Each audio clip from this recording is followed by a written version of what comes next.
Hey guys, welcome to another movie review. Today I'm talking about the latest Ryan Coogler film called Sinners. If you don't know who Ryan Coogler is, he did Fruitvale Station, Creed, and Black Panther. And for Black Panther, he actually did the sequel, Wakanda Forever, as well.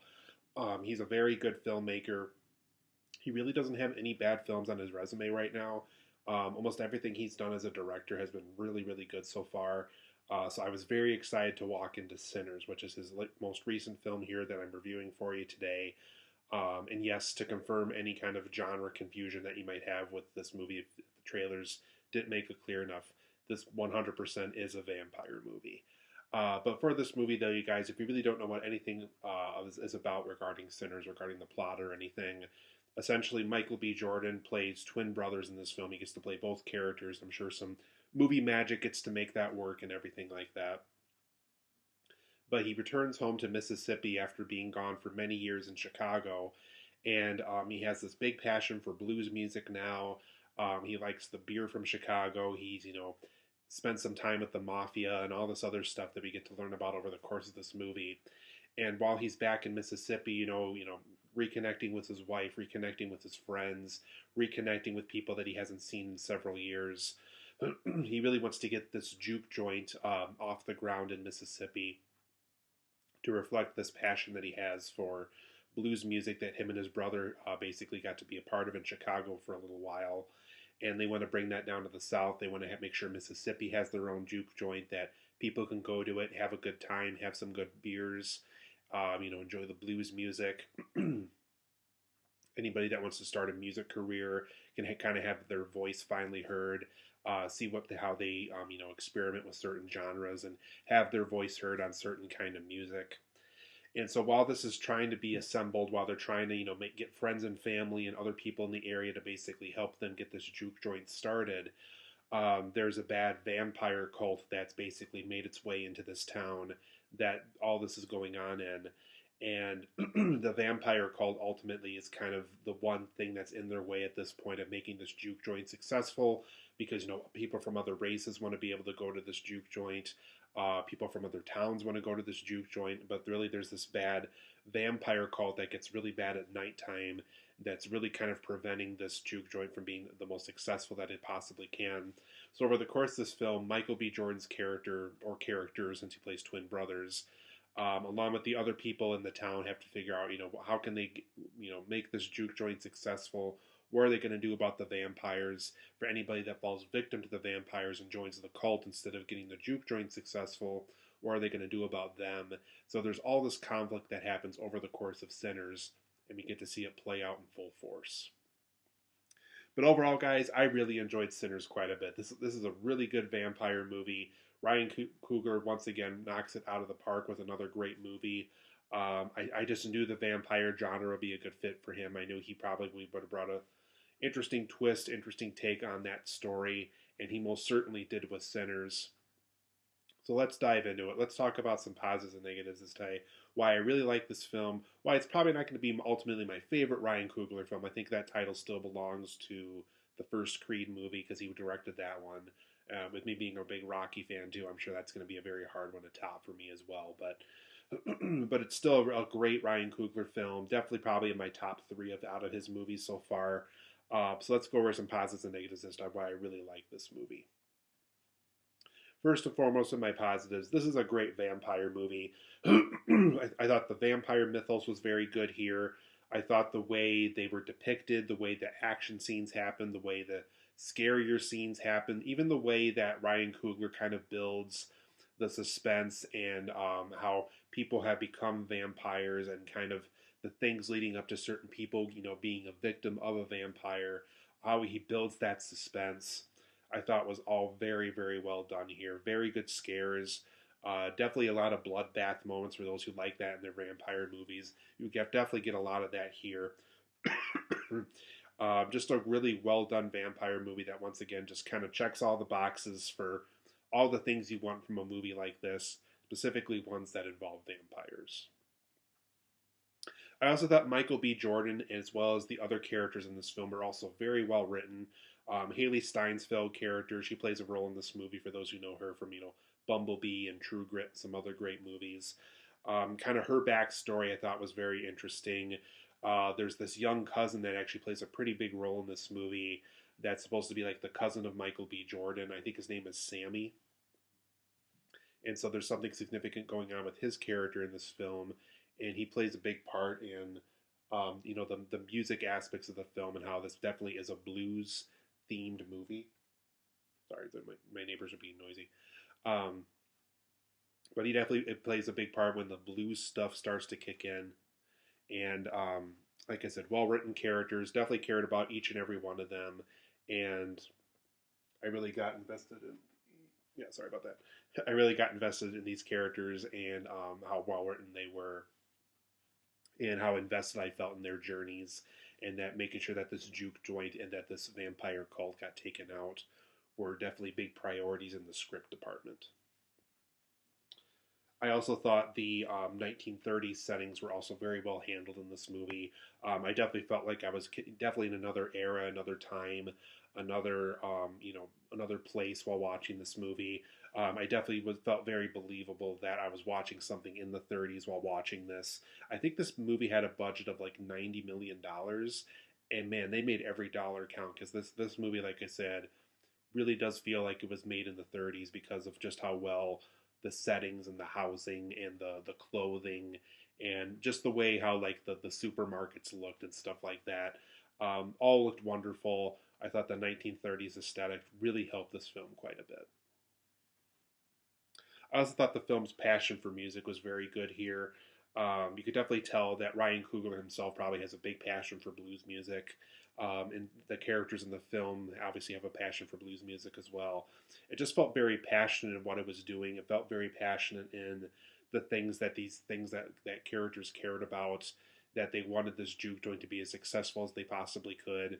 And so the scenes involving the blues music and the people having passion for music as well, specifically for the blues genre, was very successful here overall.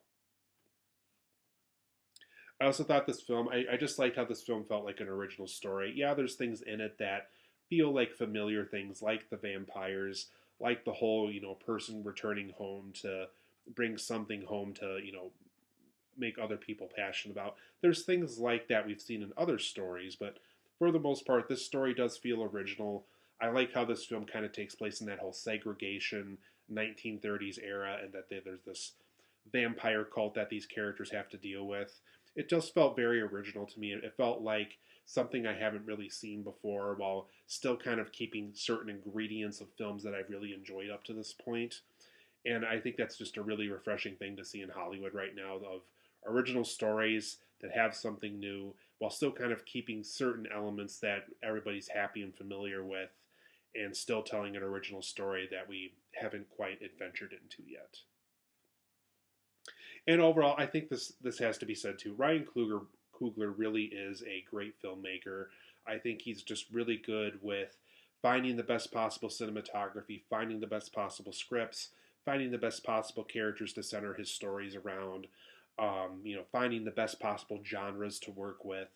I just think he has a very good eye for those kind of things, and I think that's why I always get really excited when I hear that he's directing another movie, because he is very talented at that. He is very talented at writing scripts, directing movies, directing Michael B. Jordan, directing all these other really talented people in his films. I just really hope he continues to direct more often. I notice he seems to release a movie about every 3 or 4 years.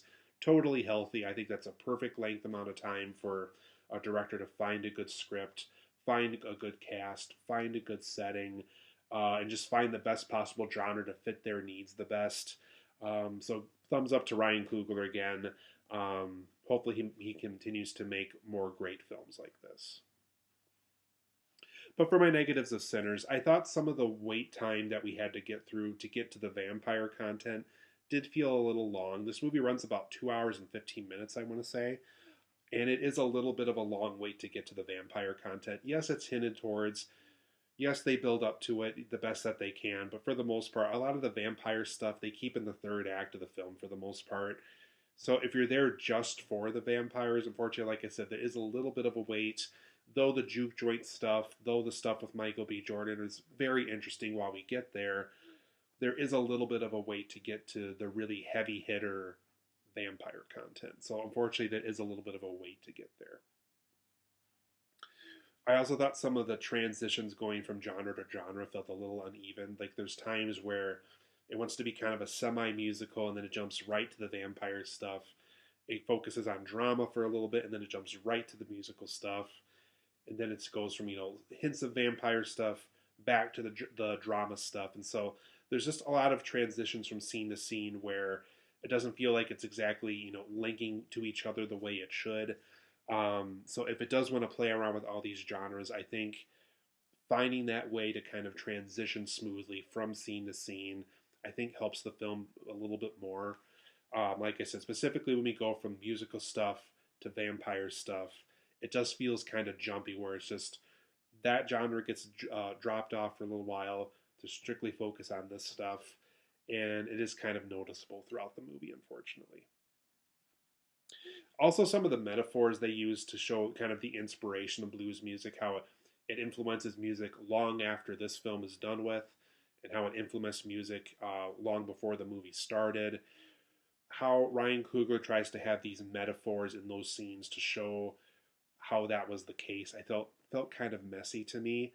Maybe rather than showing a modern day rapper in a 1930s setting, I think they could have done what the movie La La Land did, where like they show the importance of that music. They show that it's dying. They show that there does come a point in time where certain music does die off so that newer music can live on. And that's something that I felt La La Land did really well back when that movie came out that I wish Sinners kind of also could have done. So I thought some of the metaphors they use in this film felt a little messy to me. I also thought more time and more info could have been provided on Michael B. Jordan's Chicago life. They kind of talk about in certain scenes that's brought up in conversation a lot from character to character, but I wish they kind of maybe possibly shown some flashbacks or shown just more about his time there rather than just bringing back beers, telling everybody how great the music was and stuff like that. We get, like information through conversation from the characters, but we really don't get a lot of visual information about his time there. It just kind of feels like a part of the setting for the movie, and it doesn't really feel like we spend a lot of visual time there to get to learn Michael B. Jordan's time and place in that setting. I also thought some of the trailers overall gave a little too much of this film away. I thought I thought it's one of those things where it's fine if you want to make the point that this film is going to be a vampire movie, but I think showing a full scene online, showing big moments when the vampire stuff kicks in the trailer, I think that's unfortunately a really bad way to kind of give your film away. So by the time that someone like myself or other people go to see it, a lot of those big hitting moments do get given away pretty quickly. So by the time you're watching the film, though it's awesome and though it's great, and though the newer stuff we haven't seen yet is really cool too, some of those heavy hitting moments don't feel as good because we're already aware of them from the trailers that were shown before the movie came out. But overall, guys, I'm going to give Sinners a 9 out of 10. It's a wonderful movie. It's another great Ryan Coogler film for those who have seen a lot of his films already. The 1930s setting, the vampire movie content, the fact that it's an original story, the fact that Ryan Coogler is still making great films like this. But like I said, there is some negatives along the way that prevent this from being the best possible film or the best possible film of Ryan Coogler's career. But I think there's a lot of things to love about this movie. It's absolutely a 9 out of 10 movie for me, for sure. I highly recommend seeing it. Be sure to see Sinners. It's a 9 out of 10. It's a terrific movie. Though I wouldn't quite call it Ryan Coogler's best film to date, I think it's a great movie. It's a 9 out of 10, and I highly recommend seeing it.